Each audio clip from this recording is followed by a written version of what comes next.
Hello and welcome to Words in a Time of Lockdown, a podcast from the Writer's Block Cornwall, exploring creativity and creative writing in a time of change. The Writer's Block is the creative writing centre for Cornwall, and I'm Polly Roberts, a writer and member of the Writer's Block team.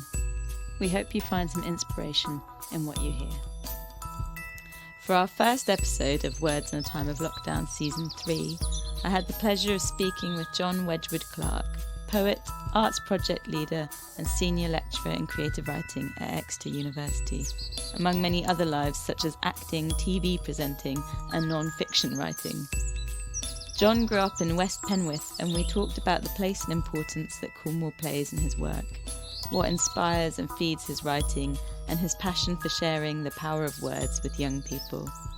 He also shares with us some of his poems, and I hope that you enjoy this conversation as much as I did having it. Hi, John. Thank you so much for coming on the podcast with me. It's really lovely to hear your voice again. Well, it's lovely to be here, Polly. How are you doing? How is the easing of restrictions for you? Has life got a lot busier suddenly? It's been wonderful to be able to get down to the far southwest again, to go and visit the Red River, the project that I'm currently working on, and do some walking around there and actually write some stuff in response to the place. I think because I hadn't been down for 9-10 months, I'd got notebooks full of stuff that I'd recorded while I was walking along the banks of the river. This is an ongoing poetry project that I've had on the boil for probably about 18 months. I'd sort of run out of steam, and it was just great to just refresh my sense of the materiality of the river, the physicality, the colour of it, the energy that there is in the Cornish landscape at this time of year. So that's been good.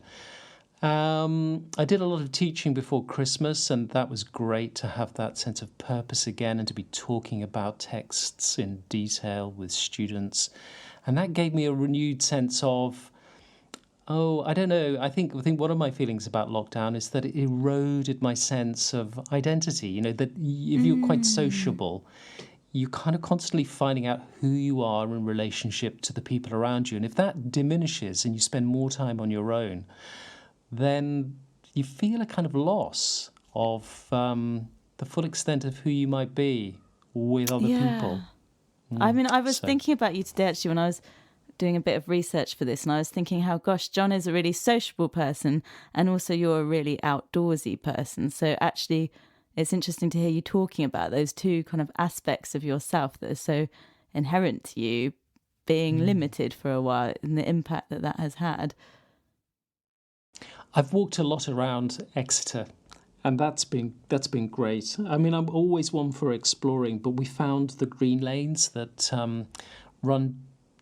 Exeter's a strange city. I mean, within 15-20 minutes, you can move from the centre of it to the countryside, and we've discovered some around Ede and around the Alphin Brook, and it has been good to discover and revisit over and over again the same places and sense the subtle differences that have taken place throughout the course of a whole year. I mean, we're now seeing things that I intensely remember from the first phase of lockdown. You know, it's the May coming into blossom, or there's a cherry tree at the bottom of one of the lanes, which blossomed for about 2 weeks last year, and we saw it almost every day and watched it all the way through that phase of blossoming and then browning and then the leaves blowing off.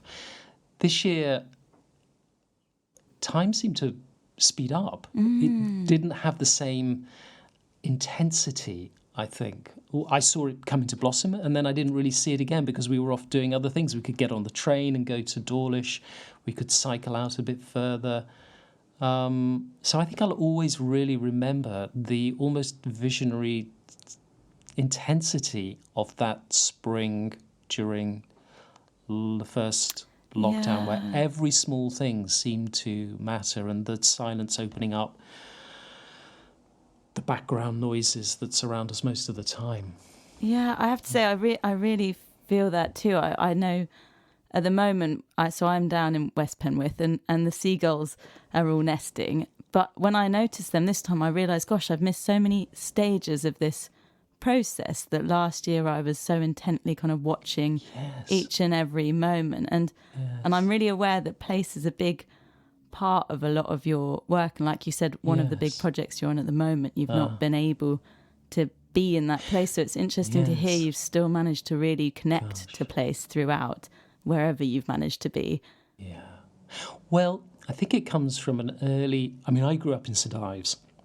Or more precisely, I grew up in Carbis Bay. I think the first 9 years of my life was spent walking up and down Porthrepta Road onto Carbis Bay Beach, and then I had a couple of years living on Porthminster Point before my parents moved. We moved around, but we didn't really move very far. And I lived, I think for various reasons, I spent quite a lot of time at a particularly intense moment in my life, that puberty period, on my own, walking around, exploring, going down, messing around in rock pools, spending hours in the little coves, watching the sea go out, watching the sea come in, hunting for fishing lures that fishermen would lose. They'd get snagged on the seaweed, and I'd wade out through this weed at low tide, following the filaments of the line and retrieve them.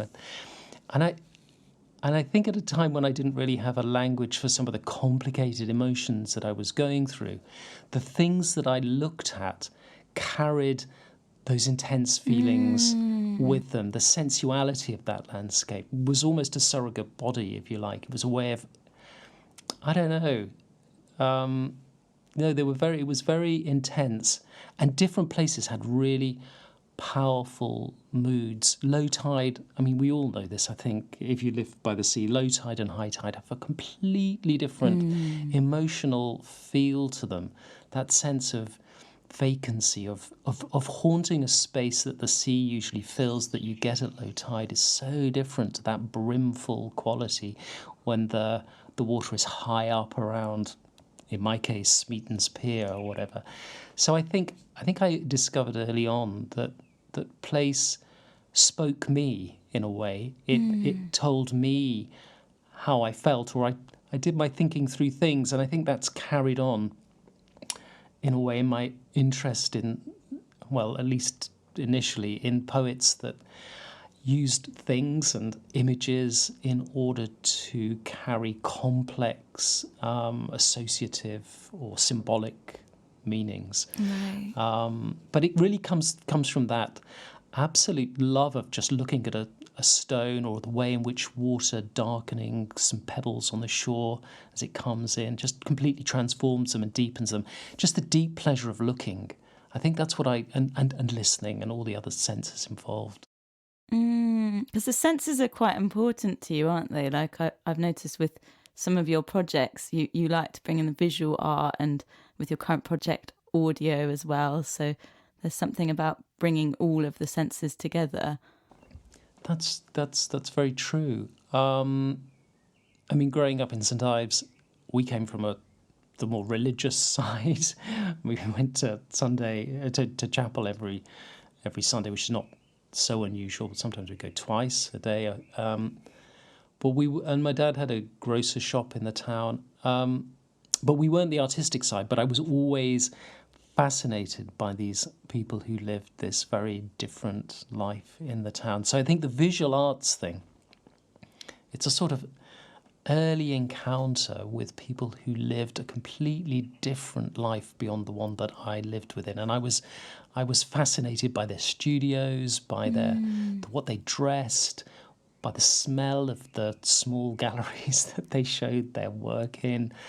And when I was a teenager, I used to sweep out the studios in Porthmere, the St Ives School of Painting, in order to get drawing lessons there on Thursday nights, drawing from the life model. So it was, having had what I think now, I didn't think this at the time, quite a religious upbringing. I think the visual arts offered an alternative form of praise and prayer and Right. attentiveness to the world around it. But there was secular, and it wasn't burdened with some of the darker sides that could come through what was sometimes a slightly Calvinistic strain of Methodism that I was brought up within. So you've got kind of your different noticing. So with the landscape, it helped kind of speak the emotion, and then the art was there as a kind of different way of expressing something else going on.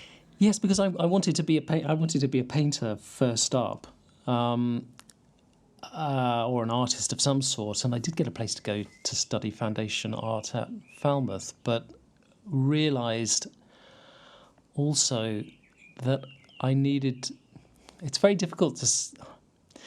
I wanted some control over language, but of course, what you finally discover is that you need to lose control over language in order to find out what you need to say. But at that particular point in my life at 18, I think I realised that I did need to not lead a solitary artistic life. Not that an artistic life is solitary, but I somehow imagined it might be like that in the 1980s. And so the pull of drama school, going off to London and the Guildhall, just took me away. And I think it was there that I discovered the real power, the physiological power of speaking poetry that I'd sort of had a taste of singing hymns and speaking from the pulpit and doing A-level English. But I think it was really when I memorised poems and spoke them off by heart and lived within their sounds, the soundscape, the vibrations, the hum of the valved voice, as Whitman calls it, in my own body. When I understood that, then I understood, the power of a caesura, the importance of enjambment, and the natural progression of breath through a sequence of assonantal vowels, just how powerful that could be, because that's what, I don't know. Poetic form often seems like it can something a bit algebraic, but actually it's just the codification of things we do naturally when we are feeling passionate or when we are going through a crisis. When you were speaking then, I could hear your speech as poetry suddenly. And talking about it in that way, I could hear that change and that lift and that fall and the break. And it's interesting to hear that being your route to how you discovered poetry as your art form, having kind of looked around you and been inspired by these various things and drawn to art, and then going to acting school. Do you feel like poetry is your form? I do, but it's a cruel thing, poetry. There isn't any hiding space, and so many people have written so many brilliant poems. I don't know. Yes, I think it is. It is. It is that musicality, that phrasing, that extra something that can come just through the slightly unusual arrangement of language that I think makes it special for me. Although I'm quite interested in writing prose too, because I think the boundary between the two is very fluid.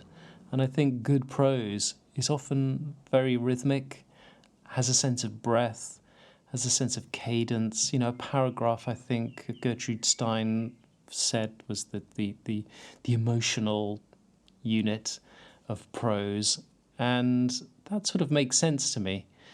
That it sort of covers a whole moment of emotion as you work your way through a paragraph. So I don't really see big distinctions, but I do think it is. Right. It is. But you struggle with writing. I mean, I'm trying to write this poem about the Red River, and some days I think, oh yeah, it's going well, and then other days I think, oh, that is absolutely dreadful. There's no life in it. And I think we are looking for some kind of life and intensity and red hotness to a poem that is difficult to fake.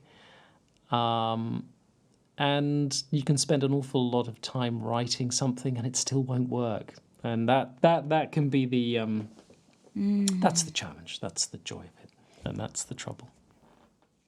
So do tell me about this Red River project. So you said earlier you started this huge project, Red River, listening to a polluted river, and it started a couple years ago? Yeah, it must be about, because it was very interrupted. It started, gosh, you know how strange time has become. It probably started about 14 or 15 months ago. It started January 2000 and, what are we in, 21? 2020? 2020, yeah. Yes. So I had a couple of months under my belt, and then COVID came along, and that was that. Well, like I say, I grew up in St Ives. And I'm going to just read you a poem about fishing off the end of the pier in St Ives. It's from my first collection, and I'm reading it because I think I grew up in a world of transparency and light, with other kinds of, psychological things going on in the background, but this is just by way of the contrast in a very small area between two different landscapes. So I'll just read this and then I'll talk about the Red River a bit. Grey mullet. So imagine my uncles were fishermen, my cousins are fishermen, and what did I do? I read books about fish, and that was. And I spent hours trying to catch these things called grey mullet, which are fiendishly difficult, and there used to be lots of them around in the harbour. Grey mullet. Their mouths were small, lips too soft to tether a run or bear their weight when hoisted up by hook alone. I never owned a landing net, but read the book and rolled the crumb of bread into a seed of dough that hid the hook. Sometimes the bait would dance like a table at a séance until it fell away, eclipsed.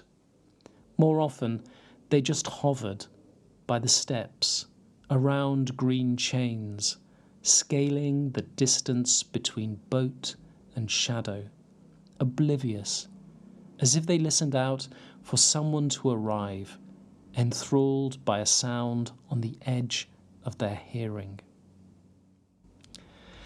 So, if you know St Ives Harbour, the water is always really clear. But I would look out as a 9-10-year-old when we lived near Porthminster Point, and I would see the sea stained a reddish ochre around Godrevy Lighthouse. Every now and then there would be this red slick in the sea. Gosh. And I found that strangeness of it really, I didn't really know what it was. And then, of course, I got taken to a tin mine when I was at junior school, to Giva tin mine, and saw all these enormous machines that crushed the ore, the sheds full of shaking tables, and all the red water flowing from the tailings out, in the case of Giva, over the edge of the cliff and staining the sea there. And I put two and two together and realised that actually what was happening in Camborne, or what was happening at the mouth of the Red River at Godrevy, was that mine waste was pouring down through the Red River Valley from the tin mines. And Cornwall and St Ives and Hale and around that, not St Ives, but as soon as you got to Hale and a bit further around, it all became quite industrial. There was a power station at the mouth of the Hale estuary, and I'm sure, I don't know if this is right or not, but I'm sure I can remember it being fired up in the mid to late 1970s when there was the oil crisis. Whether that's true or not, I don't know, but it was there. And if you went into Hale, you would see all the Compare compressors lined up as you went into Foundry Square. Camborne, they had a big Holman's, I think it was a bulldozer or something. But anyway, they had a lot. You had a real sense that things were being made in Cornwall. These big engineering problems were being solved by these small communities, and that this Red River flowing out from this obscure place, because we didn't go to Camborne that often. We went there to go to Tesco's, I think, and occasionally had a walk around in Camborne, but usually we spent our time going to Penzance to do any extra shopping that we couldn't get done in St Ives. Camborne and that area had a real sort of, for a young boy, and maybe for a young girl, but a real sense of, I don't know, of a sort of stereotypical industrial masculinity, full of forces and energy and smashing and blasting, and it's the digger thing, isn't it? It's the big machines. So anyway, when they finally stopped doing it, I felt a sense of when the river stopped being quite so red. I mean, it's periodically red every now and again, but not really in the same way. I felt it got a sense of loss, that something had gone from the heartlands of Cornwall. But what was I being nostalgic for? I was being nostalgic for a major pollution event that was taking place on the coast. So you're just sort of thinking, why do I feel nostalgia for this, of all things? And also for one of the great myths of Cornwall. My father wasn't a miner. There was nobody in St Ives who was mining. There were very few people who were fishing. Most people were involved in the service industries, waiting on. My mum waited on and was a chambermaid. I spent my summers serving ice cream and, carrying cases and things like that. And yet, the myth of Cornwall, of that industrial past, was so strong that I felt that almost epitomised the true spirit of Cornwall, rather than the service sector world that I was living in. So there's a complicated sense of emotion for me connected up with this Red River, and it's also the case that I really didn't have a clue what the route of the Red River was like. All I'd known about it was the humpback bridge that you drive over to get to Gwithian, which we used to beg my dad to drive over really quickly so we could get a little kind of thrown off into the F on the back of the maxi. And then as a teenager, I used to go surfing there and paddle out through red water, and I loved wading through the mud that would gather at the mouth, the arsenic, cadmium, cobalt-laden, beautiful, silky mud that would get washed out there. But I'd never gone inland. Right. And so here was a landscape 3 or 4 miles away from where I grew up, and yet, for some reason, I'd explored all the rest. I'd done West Penwith, the headland, all the way round to Penzance from St Ives, and the interior. I knew that really, really well. But why had I never gone to have a look at the Red River? So I thought, let's go on a trip down the Red River and be both local and strange to this place, and have a look what's going on now. Because as we all know, those of us who live in Cornwall and have got a strong association with it, we all know that it's very expensive to live on the coast, and that a lot of people who used to live in the coastal communities now live in the it's not nowhere's really inland, but down that central spine, and it's got very complicated socioeconomic problems and challenges in that area. Yeah. And in the course of this 9 mile, it's not 9 miles, but it depends where you measure it from, but it's sort of 7.5 mile. It's not even a river, it's a stream, really.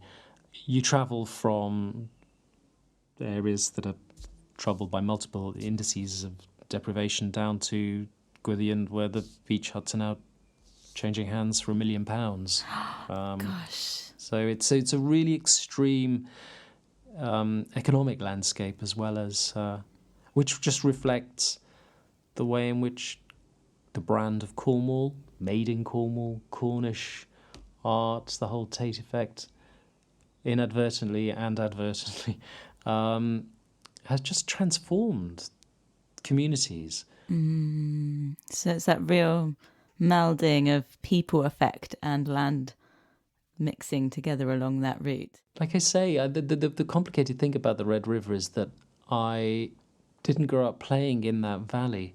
I grew up playing in little coves. So it's very hard to generalise. But you can see that there is evidence of deprivation, of feelings that somehow the brand of Cornwall has forgotten this part of Cornwall, or it just plays lip service to it, or just uses the image of tin mining but doesn't really care about it. But the reopening of, I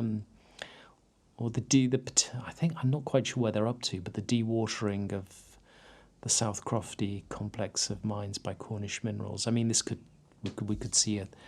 They're talking a lot about ethical mining, but we could see a big change, I think, maybe once again, because that in the wealth of that area, because 100 or so years ago, it was one of the if you read anything about this, it was one of the wealthiest mineral resource areas in the world. That's a couple of square miles around Redruth and Camborne. So much money was made from the extraction of tin. So it's got this extraordinary history that places it at the centre of the Industrial Revolution. And in many ways, it's still marked by that and by both the legacies of poison and the legacies of having been abandoned in a way by money and capital. Once this was capital intensive, people were investing hugely in effectively destroying the landscape to rip out the tin. And then the money flows out and the landscape becomes relatively valueless, or until recently, and damaged, and as a result of that, sort of hidden and neglected. So it's one of those places that this you can do a lot of thinking through it. Everywhere you look, there's something of interest, where you can see lots of tensions, hear lots of different voices, see signs of lots of different people's activities, good and bad. One of the first things that struck me when I first walked down the valley was that in certain parts of it, it was still being used as a dump. It's as if this rubbish bit of landscape, because it looked apparently rubbish, became a magnet for more rubbish and for more abuse.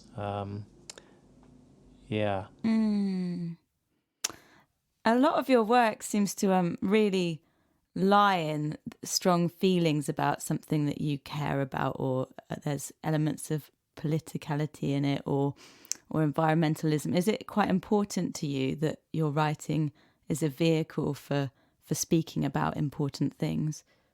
I suppose what I'm looking for is something that seems strange to me, that excites me in some way or upsets me in some way. You're looking for difference. I'm looking for difference and strangeness in the landscape.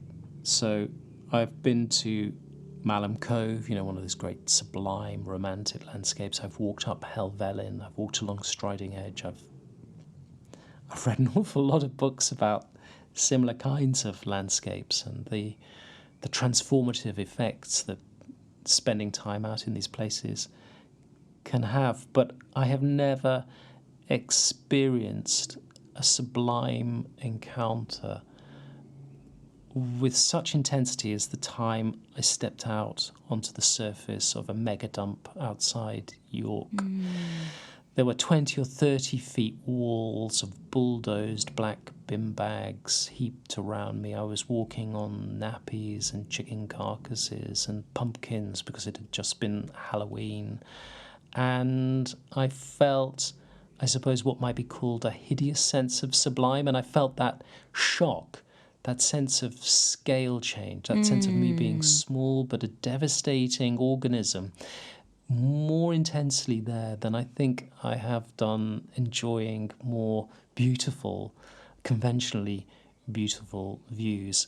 The idea that beauty is terrible is an important one. It shouldn't be anodyne. It should disturb us in some way. And so, without wanting to aestheticize big political questions, I think disturbance can trigger an intensity in writing that makes it live. That's not to say that one wants to be polemical, but you want to find the points of tension and disturbance in your life and in the landscape and write out of that, because in a way those are inchoate spots in your life that become, which you're not quite sure about, which are sore and which are painful, but out of which you might pull a thread of words that carries some of that complexity with it as it spins out of that dark space. So So I don't really see myself as deliberately political.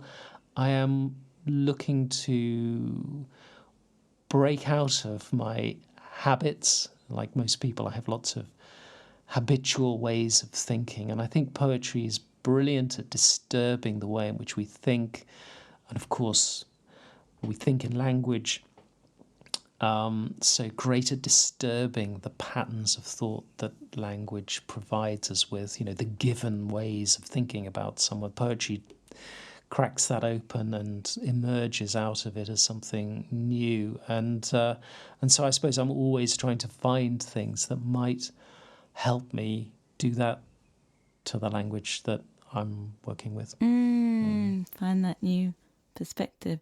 I wonder if you can tell us a little bit about Boy Thing, which I believe you're still writing. It's a collection. I've read that it's about the meeting point of psychoanalysis and acting, which fascinates me. Right. Is that what I said?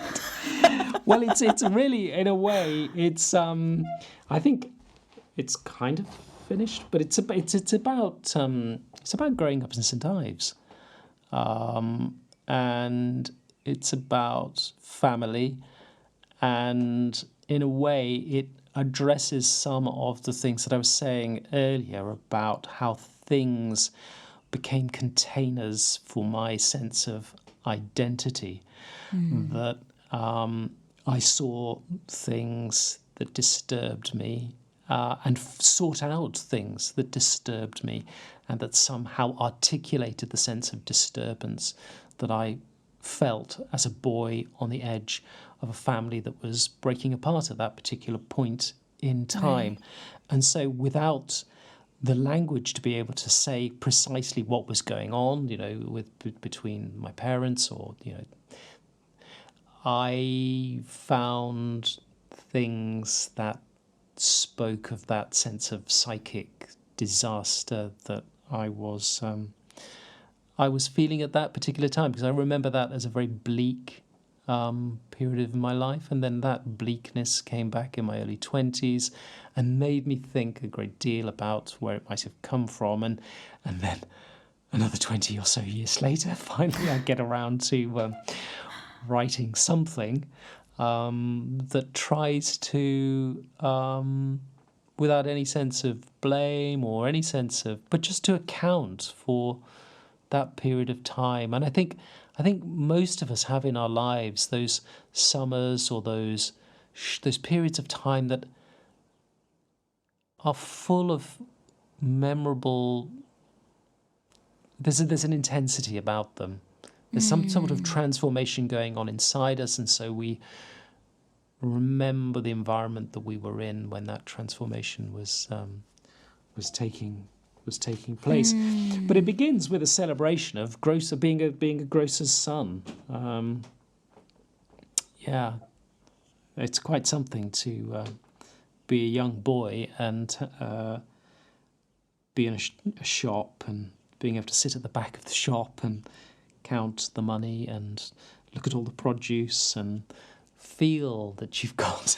It was a small shop, but it was a very competitive shop. It was a very ambitious shop. It sold some very good stuff, and we were well known for cooked ham and stuff. I'll read you a short one. This one's called Fat Years. You get the 7 lean years and the 7 fat years in the Bible, Joseph and all that. So this one's called Fat Years, and I suppose it's the everything that we had that was then the everything that we lost. Fat years. Our shop was known for the home-cooked hams my father bagged with honey and spice, and floated in the blackened sarcophagus of the hay box to simmer overnight. The flame lowered to a blue flutter as he fitted the stainless steel lid, sealing its edges with canvas wads. After chapel, he'd break open the box, slump a ham on the marble counter, nick its cellophane bag with the tip of a knife, the ham juice spurting like water struck from stone, a gush he'd catch in the handleless mug he handed to me, the fat a golden scurry as I drank. So that was a Sunday morning ritual. Yes, the hay box was this big cooking machine in the back of the shop, and my granddad did the butchery because he was a butcher, and so it was a proper family affair. Sometimes I'd be sent across the road to Lipton's to see how much they were charging for a tin of beans. We had to cut them, and other skullduggeries. And the other thing was, under the back of the shop, there was a stream, which I then realised much later was the Stenwick, through the centre of. Well, anyone who knows St Ives, there's a steep hill down into town if you're coming from the Penzance way, and all the way along down the side of it, running past the Leach pottery, and then, it goes underground just about that point, is the Stenwick. But it actually ran under the back of our shop, and I can really remember my dad lifting up the manhole cover on the back of the shop and showing me this river, getting his torch out and showing me this river running under the back of the shop. So in many ways, the shop had a very, I suppose that no wonder I liked the story of Joseph and his building of granaries and, storehouses and all that stuff, because it did feel like our shop was a place of abundance and, and a seat of power. A seat of power. Do you know what? I really feel you. I'm the daughter of a restaurateur, and so I also grew up with a fondness. I have a storeroom in our very tiny Cornish cottage, and I just love it. It's the space could be used for something else, but there's something so familiar to me about having a little storeroom to place all of my food. Yes. Do you know what? I have been during lockdown. When I lived in Scarborough, we used to get deliveries from an organisation called Suma, and they would deliver me a sack of flour, a sack of oats, a tray of tinned tomatoes. And we did have a delivery down here before lockdown. And so our garage, because we live in a 1970s house, and the garage person who had it before has put up loads of shelving. It's like a mini stock room. It was like a mini stock room, absolutely. Bags of flour on the shelves. Lentils, tinned tomatoes, UHT milk. I'd go in there and think, we're okay, we're all right, we're going to survive. We may be going mad, but we're going to survive. I so feel you with that. It's really interesting to me that you talk about that kind of place of childhood and what kind of going back to that in terms of your relationship to nature, initializing, and now as a place to kind of explore through these poems about being a boy and being in that shop. And I'm aware that in your project Red River that you are doing quite a lot of work with young people in schools and working with primary schools, having family day that you're doing with us, and also teaching at Exeter University. Is it quite important to you kind of working with younger people? Oh, I love it, because once you at Keep, and Polly yourself, once you get children away from thinking about language, always being in the service of something else, always about writing an essay about geography or writing an essay about, whatever, and get them to realise that it's a free thing they've got in their mouth at any particular moment in time that they can get out and, play with and enjoy and speculate about and rhyme with and be rhythmic with. It's just so wonderful to see them remembering something that they knew so well until very recently. Because as little children, they understand rhythm and babble and abstraction and silly words, and they're always playing with it. And then suddenly we watch it drift away, we watch it get ironed out, and the role of creative writing and playing with language and reading good writers who play with language, is to just keep that sense that language can be can change the way that you look at something or think about yourself, or suddenly realize that you're a bit stranger than you thought you were, or more complicated than you thought you were. It's there at any moment in time. And to be with young people, showing them a poem, then setting them free with a few ideas to go and do something themselves, and then for them to come back and just open up that half an hour's work, that half an hour of them being them and more so, it's just a real privilege. And I feel that at university level, because you've also got that opportunity to you inherit people with a lot of reading and a lot of sense of what they think literature might be, but you're always there to say, well, actually, here we are in an educational setting. Let's just maybe put that aside for a minute and see if we can stretch in a different direction. And as you do that with other people, so you inevitably do it yourself. You've got to keep reading contemporary poetry. You've got to keep reading contemporary prose, and the sense that you're going to have to stand up in front of a group of people and talk about it or inspire them. That's a pleasure, but it's also a responsibility, and it's a responsibility that then charges your own research. And so you're always looking out for good teaching materials, good things that will work with young people. So yeah, it is really important to me. And some of my the most fun times I've had has been, getting children to. Years ago, I did an exercise about abstraction, and just people were just making up babble words and moving from that echolalia, that kind of noise into words and then out again in a way that responded to. I think it was a Roger Hilton painting when I was living in York, but. It's just such fun. It's just such fun, and Keep does that all the time. I mean, you're a brilliant organisation that really understands that play should be at the heart of creativity with language, and so I'm delighted to be able to do a bit of family workshop. I'm at the moment I'm taking it very responsibly. We've been reading lots of river poems and. Looking out ones which I think might stretch everyone in a nice way. Oh, the great thing about young children too is that they're not prejudiced against difficulty, if you like. They will sit back and they'll hear something and they won't judge it whether it's difficult or easy. They don't think of it necessarily in those terms. They'll think, well, does that make me think of this? They'll let it. It'll either work for them or it won't, and I love that open-mindedness. Our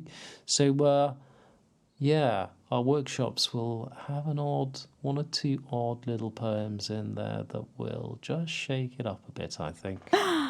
We look forward to it. I love hearing you speaking about all of it.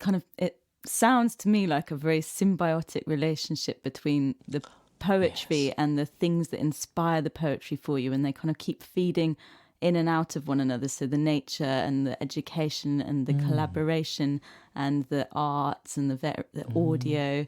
And I mean, so the collaboration, we haven't talked about that, but I know you've done a lot of projects with other universities, not just Exeter. And is that important to you as well? It's so important to me because it's a holiday. I get bored of me, and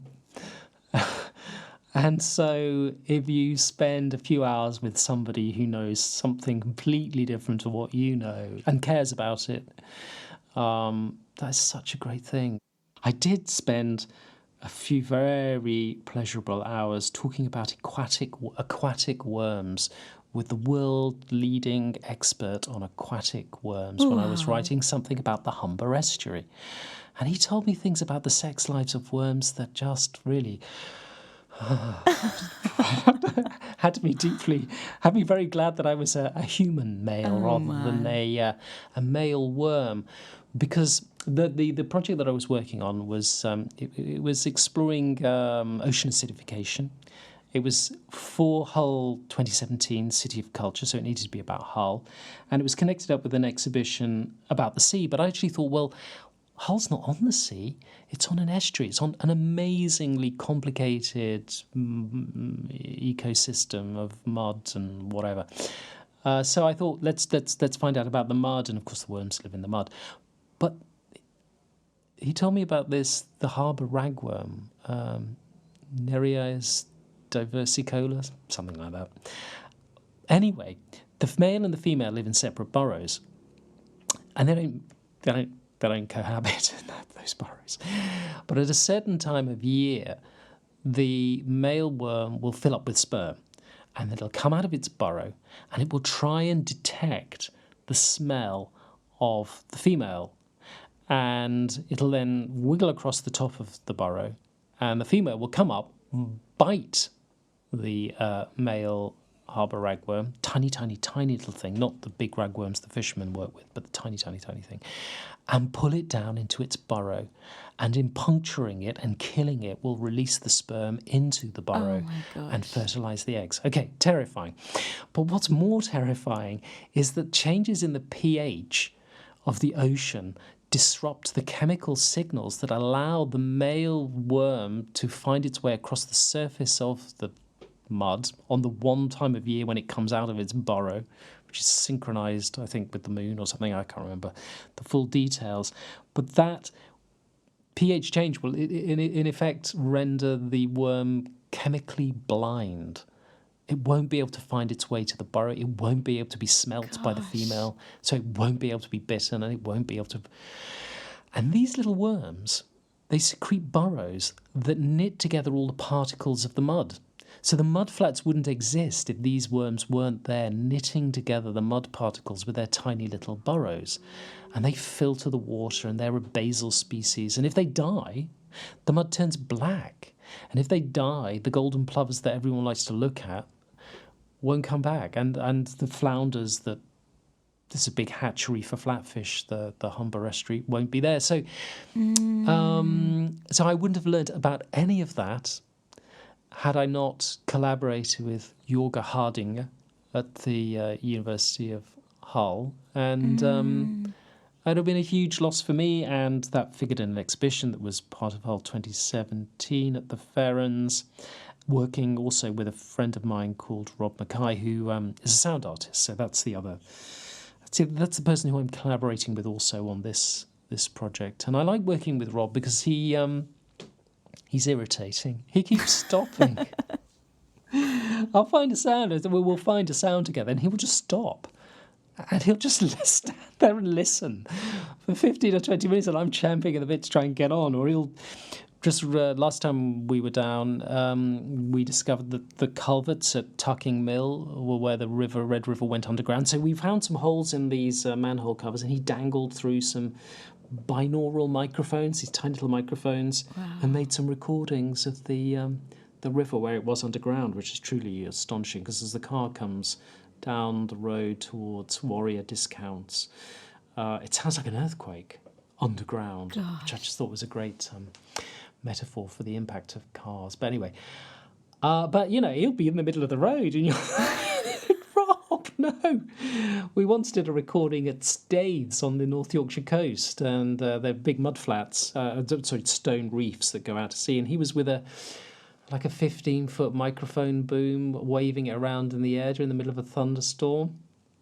I mean, It was terrible. She said, Rob, get off, come back, no. But I can see how you love it, because it's that and the worm story. It's all people helping you notice, which is what you're saying enjoy in a completely different way. That's it. That you've absolutely right. Rob stopping slows me down. Rob putting his microphone in a strange place, or dripping wrinkles into a rock pool to make that lovely plinky plonky sound that they make, just stops you, and you think, gosh, yeah, that if I can get that in a poem, it will just make that little moment shareable with a reader. And I think at a basic level, you want to know difference, you want to know strangeness, but you also want moments where you can share common ground. And of course, as we all know, you're a writer, Polly, the image, that concrete detail, it can resonate in lots of different ways, but it's also common perceptual ground between you and the reader. We can both think of a periwinkle, we can both think of it dropping into a rock pool and that noise that it makes as it plinks into the water. And, isn't it strange that we can do that with this weird succession of sounds that we make? That we can throw into each other's heads, these images and things that we love and care about. So I just... that always amazes me. It does amaze me too, yeah. So I quite like writers who make language a bit strange too, just to remind us that it all comes from these words on the page and that they're not transparent, which takes me back to the Red River, because the opacity of the Red River, in a way, is why it's textually so interesting. It is turbid, you can't see through it, it's not beautiful, and it's loaded with us. It's loaded with silt, it's loaded with stories. Oh, that's so beautiful. Wow. I think we'll stop on that, because that sums it all up, really, and that description of language and the strangeness of it and the expression. And I love that idea of trying to express something deep within us and it coming out in its varying forms. And I can see why, you meet different people and that helps try and pull something out of you further, and you're trying to express something of a time that you were particularly fascinated by, or that keeps kind of playing again and again to you, or something that you're interested in, and just trying with words. That's what I often feel like anyway. It's I'm trying again and again to express something deep within and play whilst trying to do it, because it's all about playing and there is no definite way. And sometimes by playing, you release something unexpected. The language surprises you into an emotion that you've not felt for a very long time. So you're no longer expressing yourself. You're being almost expressed by the text that you've played around with, the surface that you've rearranged. It starts to take you away into an unexpected form of yourself, which is the flip side. You can do the kind of expression thing, but you can also do the playing around with it until suddenly it clicks, and like a container, like a well-thrown pot or whatever image you want, it just holds you. You've manipulated the language until it holds you in a way that feels right. Absolutely. Is there a poem you'd like to share before we end? Oh, go on. I'll read you this one. This one's about driving home. This is a while ago now, but why not? It's called Sleeping Child, and it's about driving home with a child in the back. Then how big, I couldn't do this now. Oh. You miss the kind of being a climbing frame, I think, which is one of the things about being a dad. Right, Sleeping Child. You sleep while names of villages rise and fall away, tail lights dwindling ahead, until only we summon the sign for crossing deer, steer by the constellation of a pub. The edges where the wipers shove the rain gel and tremble, sucked thin by small riptides. I rest my elbow on the doorframe like my father would, and read the road through fingertips. A milestone unfolds. Let's go of the verge. The barn owl, gone before I realise. That's how we get home. And what will you recall of the sudden lift from car to bed, your eyes broken open for a moment by the light in the hall?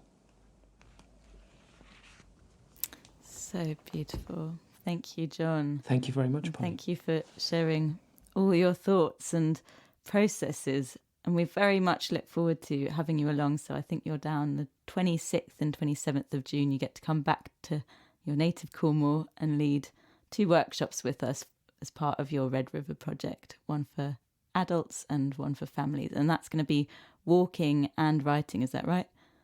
That's right. Beautiful. Wow. Thank you so much for coming along, and we look forward to seeing you. Thank you very much, Polly. It's been a pleasure to talk to you.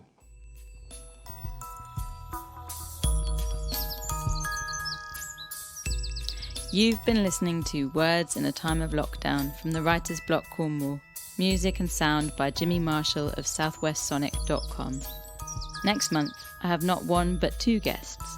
I will be speaking with Claire Owen, author of YA novel Zed and the Cormorants, and Sophie Eldred, the voice of the audiobook. We will be talking about the meeting point of the arts, how acting influences writing and vice versa, and how Claire came to write such three-dimensional characters, and of course, so much more. Subscribe and like to hear when it is released.